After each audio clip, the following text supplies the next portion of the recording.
Bonjour à tous. Je suis très content de vous voir si nombreux. Et si vous me le permettrez, je voudrais d'abord souhaiter la bienvenue à nos jeunes futurs collègues, qui sait, peut-être futurs académiciens, qui sont venus nous écouter. Et j'espère que les conférenciers parleront en priorité pour ces jeunes. Donc merci beaucoup d'être venus, ça nous fait très plaisir. Avant que je ne passe la parole à Karine Chemla, qui est à ma gauche, je voudrais d'abord vous souhaiter la bienvenue à l'Académie des sciences et vous dire très rapidement ce que sont ces réunions que nous avons baptisées les 5 à 7 d'histoire et de philosophie des sciences. L'Académie des sciences, comme vous le savez, ou peut-être pas, est l'une des 5 académies de l'Institut, qui en contient donc 4 autres. L'Académie des beaux-arts, l'Académie française. Normalement, il y a un ordre protocolaire, mais je l'oublie toujours. L'Académie française, l'Académie des inscriptions et belles-lettres, l'inscription des sciences morales et politiques, et laquelle j'ai oublié, l'Académie des beaux-arts. Voilà. L'Académie des sciences, bien sûr. Chacune de ces académies a un secrétaire perpétuel, et la nôtre, Académie des sciences, a 2 secrétaires perpétuels, parce que nous sommes les meilleurs, n'est-ce pas? Et Pascal Cossard est ma co-secrétaire perpétuelle.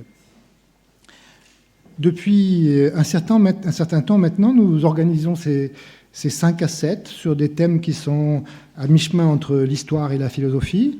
Nous essayons, quand c'est possible, de faire venir des jeunes, comme aujourd'hui. Et à chaque fois, nous essayons de trouver un thème qui puisse intéresser tout à chacun. Et surtout, nous essayons aussi de tisser des liens avec les académies voisines.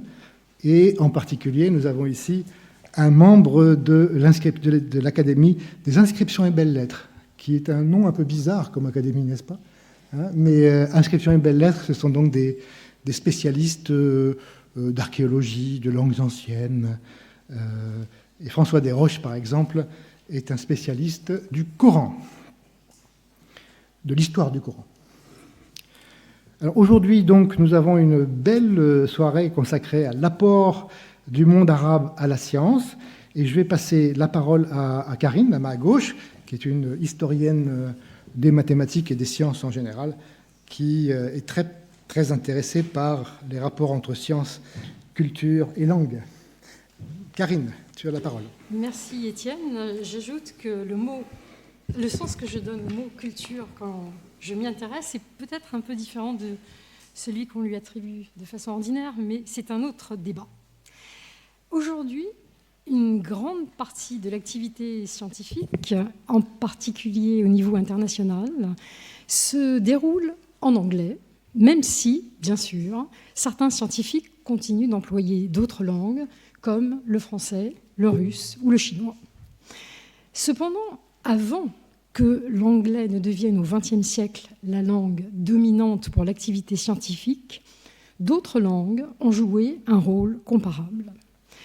Entre le 8e et le 14e siècle, voire au-delà, l'arabe fut l'une d'entre elles, et l'on peut même poser la question de savoir si l'arabe ne fut pas la première des langues grâce à laquelle des savants actifs sur une très grande étendue géographique, en l'occurrence depuis l'Asie centrale jusqu'à l'Espagne, purent communiquer.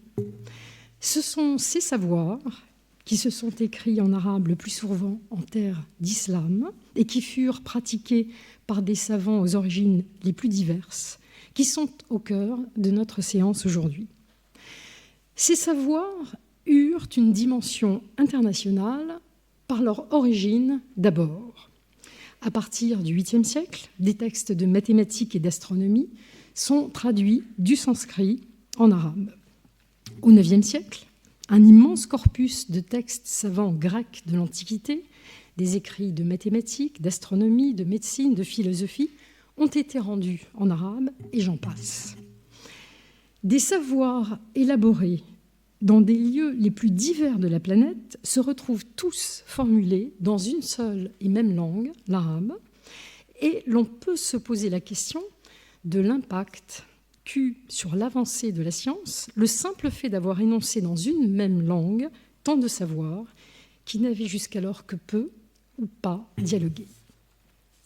Toujours est-il que ces savoirs formèrent la matière à partir de laquelle se développera au cours des siècles ultérieurs une science en arabe dont le rayonnement fut mondial. C'est en ce second sens que ces savoirs produits en arabe eurent une dimension internationale. On sait que les mots chiffres, algèbre, algorithme, azimut viennent de l'arabe.